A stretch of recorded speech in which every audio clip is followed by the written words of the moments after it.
This year, inflation blasted off with vengeance, and in the last 4 months have seen the hottest pace of inflation since the 1980s.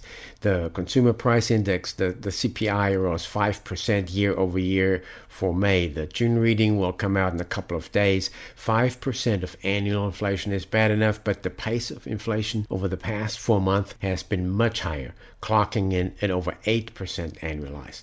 Surely some inflation measures will tick down in the near future, giving everyone false hopes and before rising again. The first bout of inflation always looks temporary, but during those first bouts of inflation, that's when the triggers of persistent inflation, namely the inflationary mindset and inflation expectations, are being unleashed. I'm Wolf Richter at WOLFSTREET.com, where I tell the stories behind business, finance, and money. You're listening to the Wolf Street Report. It's Sunday, July 11th, 2021.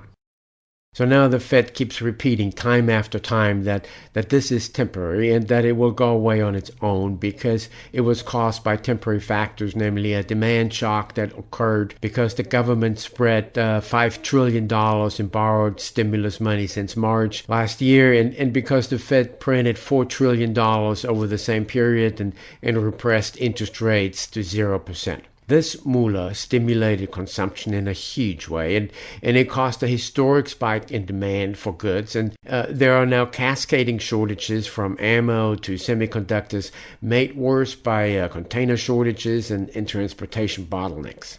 But the fiscal and monetary stimuli are still ongoing. The government and the Fed still have the foot fully on the accelerator. There are all kinds of temporary problems that are causing price spikes here and there. The supply chain bottlenecks, the difficulties companies have in hiring people, the shortages, the various spikes in commodities, and the price increases in services that have nothing to do with any of the shortages. Contractors and professional services providers are raising their fees, and they can do it suddenly and get away with it and not lose business. And these price increases are now balling up. Companies are raising prices, and companies and consumers are paying those higher prices, and companies are paying higher wages, while the government is stimulating demand with deficit spending, and the Fed is stimulating demand with money printing and 0% interest rates, and no one is resisting the price increases anymore.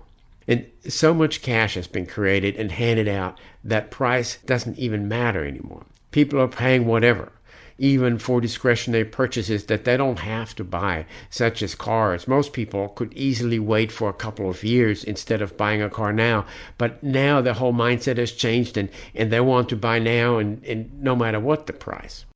And this change in mindset caused used vehicle prices to surge by over 30%.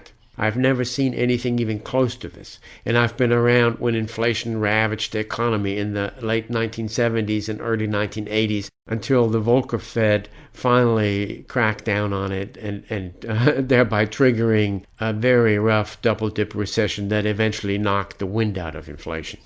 So now we have these price spikes cascading from product to product and from service to service.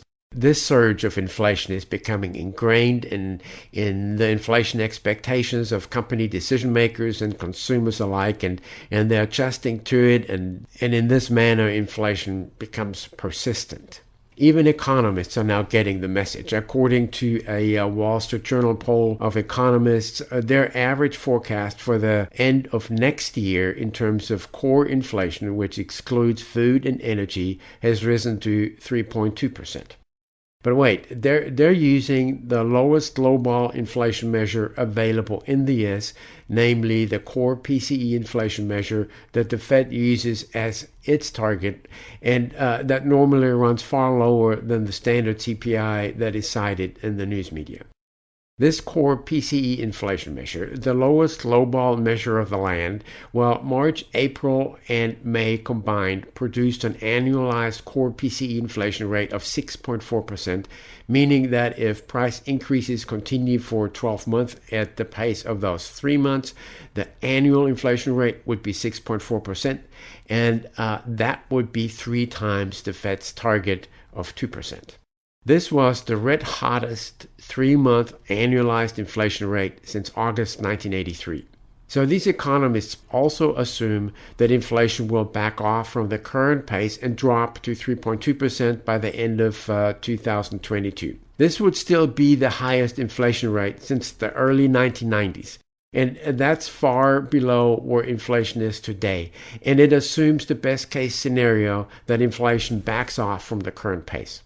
We're in a transitional phase right now. One of those economists told the Wall Street Journal, we are transitioning to a higher period of inflation and interest rates than we have had over the last 20 years, he said. No kidding.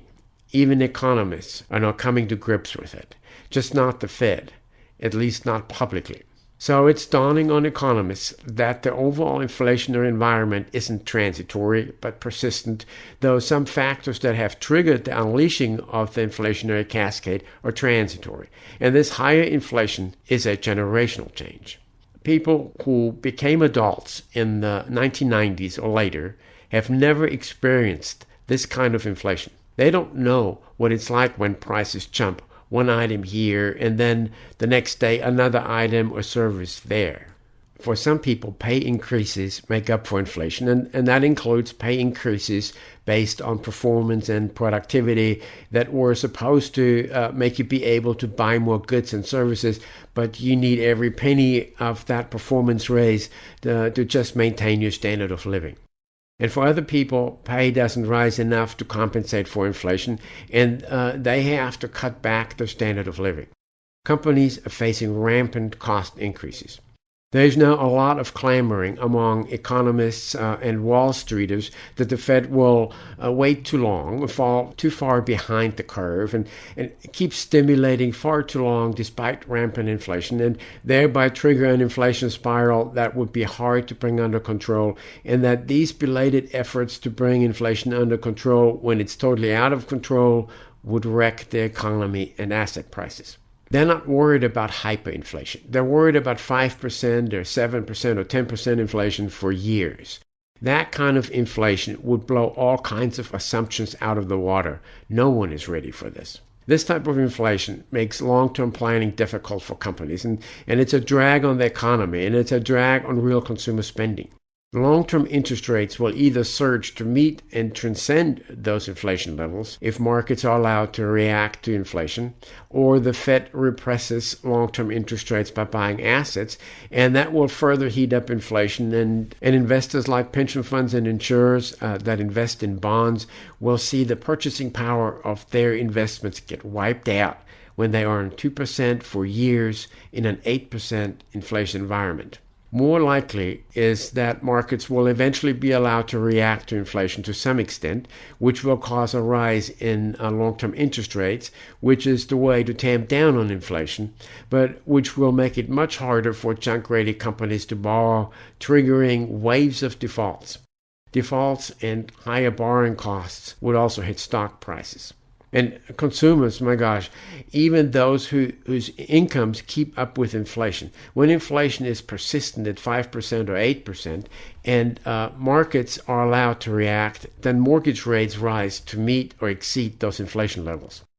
With the sky-high home prices right now, those higher inflation rates would move house payments totally out of range for potential buyers, and demand dries up.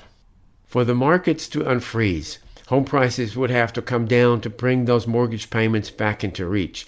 And there is a whole generation of home buyers and home sellers and real estate professionals and loan officers and mortgage brokers out there that have never experienced anything like this. This move to higher inflation can be very disruptive to the economy, to planning by households and businesses, and to spending patterns. This persistent inflation is what is being triggered right now by the fiscal and monetary stimulus and by the temporary inflation spikes. And the Fed, by putting that issue officially on ignore, is making it far worse. I'm Wolf Richter at WOLFSTREET.com, where I tell the stories behind business, finance, and money. Thank you for listening to the Wolf Street Report.